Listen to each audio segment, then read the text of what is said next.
This guy's only got $100,000 in investments. No way he can retire. Am I right? Am I right? Ah, my friends, how you doubt your old buddy Josh. So let me show you. I'm going to draw some out for you guys. This guy's got $100,000, he and his wife, $100,000 in his IRA / 401k, $200,000 in the bank. All right. So he's got $300,000 of liquid assets. That's it. I guarantee everyone and their mom is saying, no way you can retire. 4% of $300,000, that's only $12,000 a year. No way. All right, he's 60. His wife is 60 as well. He'll be 61 at the end of this year. She'll be 61 at the end of next. She's got some health issues. No, not horrible, but time is their biggest enemy now. All right, time. They want to make sure they have enough time to spend with each other. And the one thing they don't have is a lot of excess time. So we have a conundrum, don't we? We have $300,000 of liquid assets. They're in their 60s. Oh my goodness, no way they can retire. And they're in their 60s, which means the time is fleeting, especially the next 10 years. Wife is in a crappy old job, not feeling it, if you know what I'm saying, getting stressed out. And the stress is actually physically damaging to her. So we started talking. I said, well, how much does it cost for you guys to live? Key thing right there. How much does it cost for you guys to live? Well, he's thinking they're going to sell their house and move to a cheaper state. They live in a northeastern state. So when they sell their house and move to a cheaper state, what are they going to net? He's going to net $300,000 of proceeds from his house. So now he's got $300,000 in proceeds from his house, a $100,000 IRA, and $200,000 in the bank. So their total net worth is $600,000. All right. We figured their rent would be about $1,500 a month.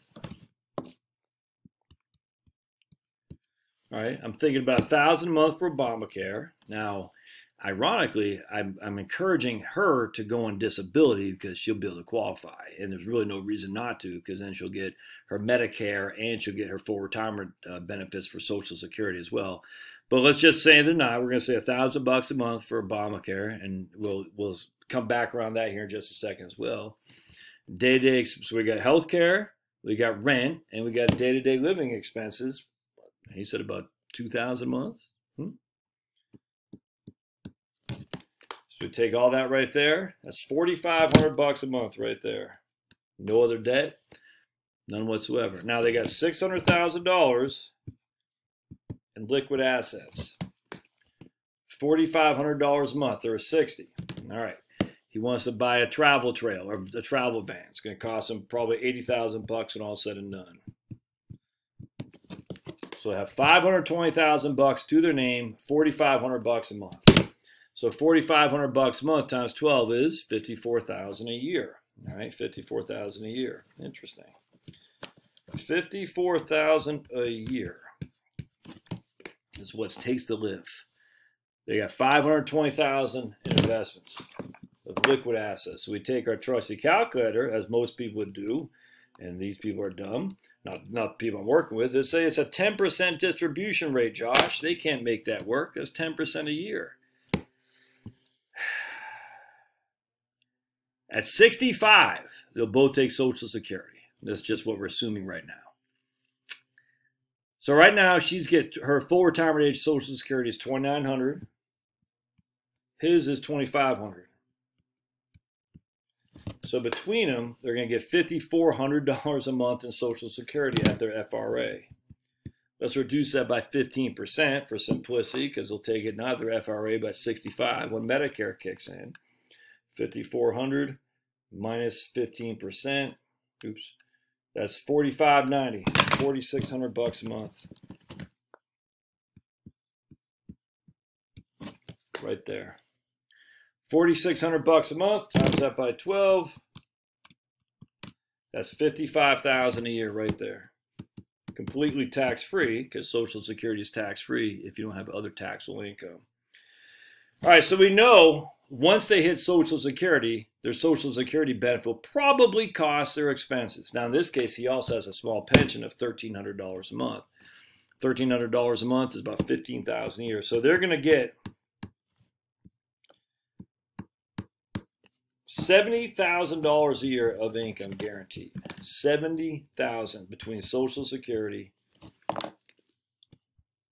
and his pension. $70,000. They're spending $4,500 a month, which includes $1,000 a month for Obamacare. We can even round up and say about $1,200 a month once they're on Medicare. It doesn't matter. But you see where I'm going with this? That's their income. That's their outflow. Now that's what taking Social Security at 65. We can do this. We can skin this cat a million ways a Sunday. Essentially, the point being is once they hit 65, their Social Security and pensions can be more than enough to pay all their bills. That's just a fact. A jack. What about inflation? You notice I'm not inflating anything. I'm not inflating Social Security. We're not inflating expenses either, and we're not inflating any kind of income or returns on the portfolio. So we're at 61. We're going to need 61, 62, 63, 64, and 65. We're going to need 5 years. We'll just say it won't be 5, but for simplicity, of $54,000 a year, because we have $4,500 a month as our expenses, times 12 equals $54,000 a year, and we're going to times that by 5. So 54 times 5, we're going to need $270,000 of income. And we got $520,000 of cash. We're going to need 270 of 520, 270. That leaves us, what, 250? So by the time we're on Social Security and Medicare, we're going to have $250,000 of cash. If we got no interest, no inflation, no nothing. We have $250,000 of cash. Our Social Security alone will cover our expenses. We throw a $15,000 a year pension there, we're doing just fine. If we took $5,000 a year of $250,000, 5% a year, excuse me, that's another $12,000, another $1,000 a month. You can't make that work. Social Security, by the way, has a COLA. Oh, by the way, because they're going to be on Obamacare, and again, I'm hoping she'll go on disability because she has a pretty exclusive disability. But anyway, we can take Social Security later if we want to increase it. We can live more off other cash. We can do a million different things we want to do. You can't make that work? Of course you can. Of course you can.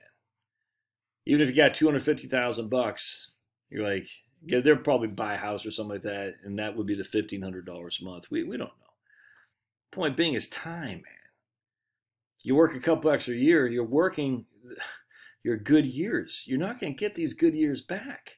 We're not even talking about getting a part-time job if he needs. You know, we don't want him to do, but he's like, look, I got no qualm being a greeter at Walmart, for heaven's sake. You can work at one of these places in the Yellowstone, or they got these groups that you can go up there, work part-time. Retirees, they do this. They put you up. You'd be a dishwasher or something like that for $10 an hour. All kinds of different things you can do.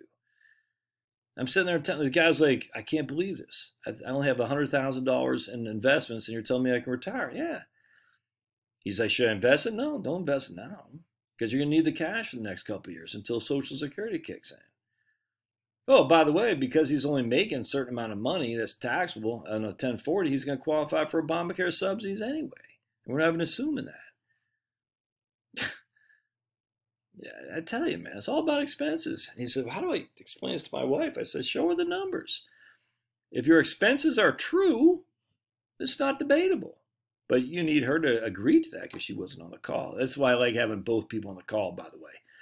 If your expenses are true, in this case, $54,000, $60,000, $45,000, I don't care, and your Social Security numbers are true, this isn't debatable to me. You have more money coming in guaranteed than going out the door. Anyway, what are your thoughts? Good stuff in it. See ya.